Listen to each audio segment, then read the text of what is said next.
5টি psychological fact যেগুলো আপনাকে কেউ বলে না। 1. জাইগার্নিক এফেক্ট। আপনার ব্রেন শেষ না হওয়া কাজকে বেশি মনে রাখে। কোনো কাজ শুরু করতে আলসেমি লাগছে, শুধু 5 মিনিটের জন্য শুরু করুন। কাজটা শুরু করলেই আপনার ব্রেন আপনাকে ওটা শেষ করার জন্য তাগাদা দেবে। 2. নিউরোপ্লাস্টিসিটি। আপনি যা কিছুই নিয়মিত অভ্যাস করেন, আপনার ব্রেনের সেই রাস্তাটিই মজবুত হয়। সারাদিন দুশ্চিন্তা করলে আপনার চিন্তার রাস্তা শক্তিশালী হবে, আর পজিটিভ চিন্তা করলে পজিটিভ রাস্তা শক্তিশালী হবে।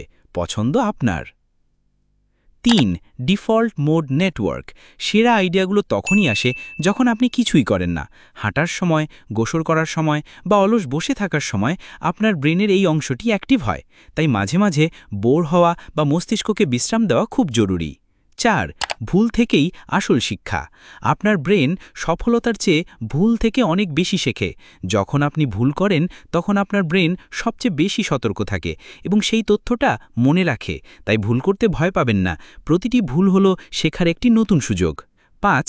আসল হ্যাবিট রুল। 21 দিন নয়, 66 দিন। আমরা সবাই শুনেছি অভ্যাস তৈরি করতে 21 দিন লাগে, কিন্তু এটা ভুল। গবেষণা বলছে একটি নতুন অভ্যাসকে অটোমেটিক করতে গড়ে 66 দিন সময় লাগে। তাই ধৈর্য হারাবেন না। যদি 1 মাস পরেও কঠিন মনে হয়, তাহলে বুঝবেন আপনি একদম সঠিক পথেই আছেন।